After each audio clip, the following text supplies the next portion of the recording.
Hello বন্ধুরা, চলে আসছে নতুন একটি ভিডিও। আজ যে ভিডিওটি তোমাদের শোনাবো সেটি হলো লাস্ট বাস। তো দেরি না করে ভিডিওটি শুরু করা যাক। গভীর রাত, শহরে ব্যস্ততা একে একে নিঃশেষে হয়ে এসেছে।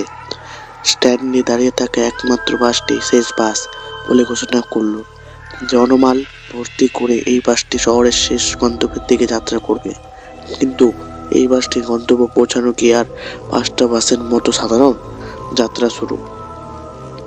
বাসে খুব বেশি মানুষ ছিল না, মোটে 10-12 জন। ভেতরের বাতে ঝিমঝিম করছিল। চালক ছিল এক অদ্ভুত চেহারার মানুষ, চোখে কালো চশমা, যা রাতে বেশ অস্বাভাবিক ঠেকছিল। বাস ধীরে ধীরে চলতে শুরু করলো। যাত্রীরা নিজেদের মতো গল্প গুজব করছিল, কেউ বা জানলার বাইরে তাকিয়েছিল। কিন্তু বাস যত এগোতে থাকলো, সবার মধ্যে যেন এক অদ্ভুত অস্তিত্ব ছড়িয়ে পড়লো।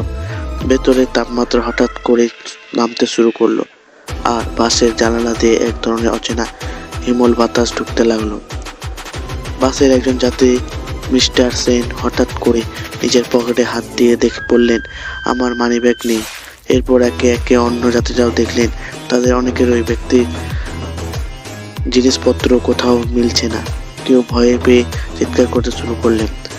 চালকের দিকে অভিযোগ জানাতে গেলে চালক একদম নীরব, তার মুখে এক অদ্ভুত হাসি যা ঠোঁট থেকে একদম সরছিল না।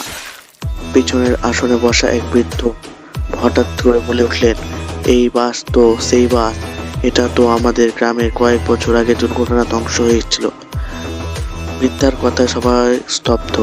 কয়েক বছর আগে ঠিক এই রুটে রাতের শেষ বাস একটি গিরিখাতে পড়ে যায়। সেই ঘটনার সব যাত্রী মারা যান। আজকের এই বাসটি কি তবে সেই ধ্বংসপ্রাপ্ত বাস? চালক কি আসলে একজন মানুষ নাকি অশুভ শক্তি? বাসের জানালা দিয়ে দেখা গেল বাসটি শহরের বাইরে গিয়ে অজানা এক পথে ঢুকছে। চারপাশে শুধু গা ছমছমে অন্ধকার। যাত্রীরা একে একে বাস থেকে নামতে চাইলেন। দরজা বন্ধ হয়ে গেল। চালকের কণ্ঠে ভেসে এলো, কেউ নামতে পারবে না, আমি বাসটির টিকিট একমুখী।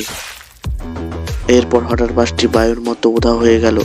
সকলের খবরের কাগজে লেখা ছিল শেষ রাতের একটি বাসের সব যাত্রী নিখোঁজ। আজও সেই বাস আর তার যাত্রীদের কোনো সন্ধান মেলেনি। তবে মাঝে মাঝে লোকেরা গভীর রাতে ওই রুটে অদ্ভুত আলো আর বাসের শব্দ শুনতে পান। লাস্ট বাস এখন শুধু এক রহস্য, যার এতে চড়েন তারা আর কখনো ফিরে আসে না।